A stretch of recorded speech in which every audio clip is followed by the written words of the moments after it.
ನಮಸ್ಕಾರ. ಇವತ್ತಿನ ಈ ವಿಶೇಷ ವಿಶ್ಲೇಷಣೆಯಲ್ಲಿ ಒಂದು ಅಸಾಧಾರಣ ಕ್ರೀಡಾ ಕ್ರಾಂತಿಯ ಬಗ್ಗೆ ತಿಳಿದುಕೊಳ್ಳೋಣ. ಕ್ರಿಕೆಟ್ ಕೇವಲ ಒಂದು ಆಟವಾಗಿ ಉಳಿಯದೆ ಹಾಲಿವುಡ್ ಸಿನಿಮಾದಂತಹ ಬೃಹತ್ ಬ್ಲಾಕ್ಬಸ್ಟರ್ ಆಗಿ ಬದಲಾದ ರೋಮಾಂಚಕ ಕಥೆ ಇದು. ಹೌದು, ಜಗತ್ತನ್ನೇ ಬೆರಗುಗೊಳಿಸಿದ ಆ ಶತಕೋಟಿ ಡಾಲರ್ ಕ್ರೀಡಾ ಸಾಮ್ರಾಜ್ಯದ ಉಗಮದ ಬಗ್ಗೆ ನಾವಿಂದು ಮಾತನಾಡೋಣ.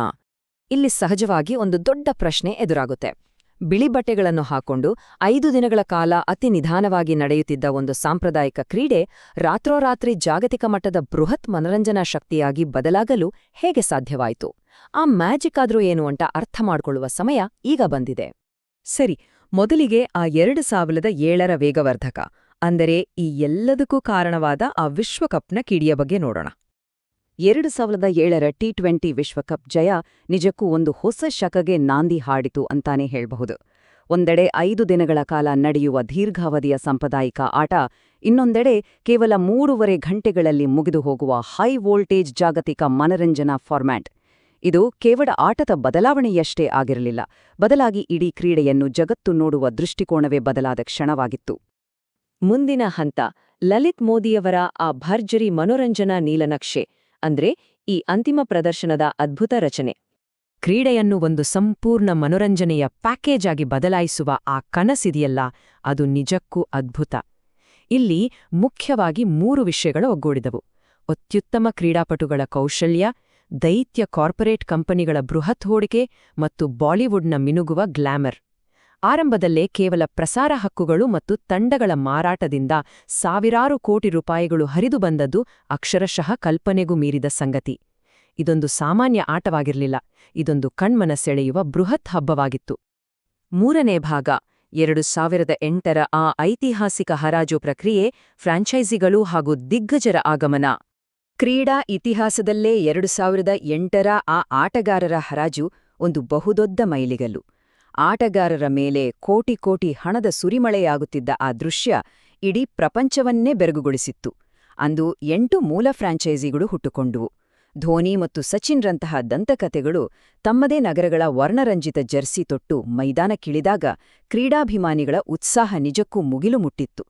ಪ್ರಾದೇಶಿಕ ಅಭಿಮಾನ ಹಾಗೂ ಜಾಗತಿಕ ಪ್ರತಿಭೆಗಳ ಪರ್ಫೆಕ್ಟ್ ಸಮ್ಮಿಳನ ಇಲ್ಲಾಗಿತ್ತು.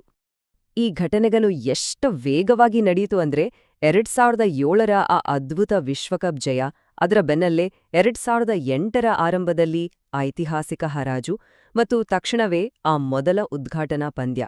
ಈ ಟೈಮ್ಲೈನ್ ಗಮನಿಸಿದ್ರೆ ಆ ಸಮಯದಲ್ಲಿ ಪ್ರೇಕ್ಷಕರಲ್ಲಿ ಎಂತಹ ತೀವ್ರವಾದ ಕುತೂಹಲ ಸೃಷ್ಟಿಯಾಗಿತ್ತು ಅನ್ನೋದು ನಮಗೆ ಸ್ಪಷ್ಟವಾಗಿ ಅರ್ಥವಾಗುತ್ತೆ.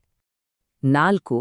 ಬ್ರೆಂಡನ್ ಮೆಕಲಮ್ ಅವರ ಅಸ್ಫೋಟಕ ಆರಂಭಿಕ ರಾತ್ರಿ, ಅಕ್ಷರಶಃ ವೇದಿಕೆಗೆ ಬೆಂಕಿ ಹಚ್ಚಿದ ಆ ರೋಮಾಂಚಕ ಕ್ಷಣ. ಉದ್ಘಾಟನಾ ಪಂದ್ಯದ ಆ ರಾತ್ರಿ ಕ್ರೀಡಾಂಗಣದ ಪ್ರಕಾಶಮಾನವಾದ ಫ್ಲಡ್ಲೈಟ್ಗಳ ಅಡಿಯಲ್ಲಿ ನಡೆದದ್ದು ಅಕ್ಷರಶಃ ಒಂದು ಹಾಲಿವುಡ್ ಸಿನಿಮಾದ ಕ್ಲೈಮ್ಯಾಕ್ಸ್ನಂತೆಯೇ ಇತ್ತು. ಬ್ರೆಂಡನ್ ಮೆಕಲಮ್ ಅವರ ಆ ಸ್ಫೋಟಕ ಆಟ ಇಡೀ ಕ್ರೀಡಾಂಗಣವನ್ನೇ ಸ್ತಬ್ಧಗೊಳಿಸಿತು. ಅತ್ಯುನ್ನತ ಮಟ್ಟದ ಕ್ರೀಡೆ ಜೊತೆಗೆ ಬಿಗ್ ಸ್ಕೇಲ್ ಎಂಟರ್ಟೈನ್ಮೆಂಟ್ ಸೇರಿದ್ರೆ ಹೇಗಿರುತ್ತೆ ಅನ್ನೋದನ್ನ ಮೆಕಲಮ್ ತಮ್ಮ ಬ್ಯಾಟ್ ಮೂಲಕ ಒಂದೇ ರಾತ್ರಿಯಲ್ಲಿ ಇಡೀ ಜಗತ್ತಿಗೆ ಸಾಬೀತುಪಡಿಸಿದ್ರು.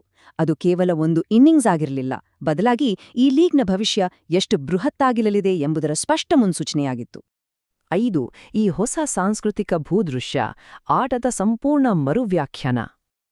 ಆ ಮೊದಲ ಸೀಸನ್ ಕ್ರಿಕೆಟ್ನ ವ್ಯಾಕರಣವನ್ನೇ ಸಂಪೂರ್ಣವಾಗಿ ಬದಲಾಯಿಸ್ಬಿಡ್ತು. ಆರ್ಥಿಕತೆ ಮತ್ತು ಸಂಸ್ಕೃತಿ, ಈ 2 ವಿಚಾರಗಳಲ್ಲಿ ಇದೊಂದು ಜಾಗತಿಕ ದೈತ್ಯ ಶಕ್ತಿಯಾಗಿ ಬೇರೂರಿತು. ಕೇವಲ ಭಾರತದಲ್ಲಿ ಮಾತ್ರ ಅಲ್ಲ, ವಿಶ್ವಾದ್ಯಂತ ಅತ್ಯಂತ ಲಾಭದಾಯಕ ಕ್ರೀಡಾಕೂಟಗಳಲ್ಲಿ ಒಂದಾಗಿ ಇದು ಬೆಳೆದು ನಿಂತಿದೆ. ಕ್ರೀಡಾ ಆರ್ಥಿಕತೆಯ ಹೊಸ ಭವಿಷ್ಯವನ್ನೇ ಇದು ಬರೆದಿದೆ ಅಂದ್ರೆ ಖಂಡಿತ ತಪ್ಪಾಗಲ್ಲ. ಒಟ್ಟಾರೆಯಾಗಿ ಹೇಳುವುದಾದರೆ, ಕ್ರೀಡೆ, ಬೃಹತ್ ಪ್ರಮಾಣದ ಕಾರ್ಪೊರೇಟ್ ಹೂಡಿಕೆ ಮತ್ತು ಕಣ್ಣು ಕೋರೈಸುವ ಮನರಂಜನೆ, ಈ 3ನ್ನು ಯಶಸ್ವಿಯಾಗಿ ಬೆರೆಸಿದ ಒಂದು ಅದ್ಭುತ ಮಾಸ್ಟರ್ ಕ್ಲಾಸ್ ಈ ಲೀಗ್. ಇದೆಲ್ಲ ಈ ಶಾಶ್ವತ ಪರಂಪರೆ ಮತ್ತು ಯಶಸ್ಸಿನ ಸೂತ್ರ ಇಂದಿಗೂ ಅದೇ ವೇಗದಲ್ಲಿ ಮುಂದುವರಿಯುತ್ತಲೇ ಇದೆ, ಹಾಗೂ ಜಗತ್ತಿನ ಇತರ ಕ್ರೀಡೆಗಳಿಗೂ ಇದು ಒಂದು ಮಾದರಿಯಾಗಿ ನಿಂತಿದೆ. ಕ್ರೀಡೆ ಮತ್ತು ಮನರಂಜನೆ ನಡುವಿನ ಅಂತರ ಕಡಿಮೆಯಾಗಿ ಅವೆರಡೂ ಒಂದಾಗ್ತಿರುವ ಇಂದಿನ ದಿನಗಳಲ್ಲಿ ಒಂದು ಕುತೂಹಲಕಾರಿ ಪ್ರಶ್ನೆ ಮೂಡುತ್ತದೆ. ಇದೇ ರೀತಿಯ 100,000 ಕೋಟಿ ಡಾಲರ್ಗಳ ಬೃಹತ್ ರೂಪಾಂತರವನ್ನು ಕಾಣಲಿರುವ ಮುಂದಿನ ಸಾಂಪ್ರದಾಯಿಕ ಕ್ರೀಡೆ ಯಾವುದಾಗಿರಬಹುದು? ಈ ರೋಮಾಂಚಕ ಕ್ರಾಂತಿಯ ಮುಂದಿನ ಹೆಜ್ಜೆ ಏನಿರಬಹುದು ಅನ್ನೋದನ್ನ ಕಾಲವೇ ನಿರ್ಧರಿಸಬೇಕು.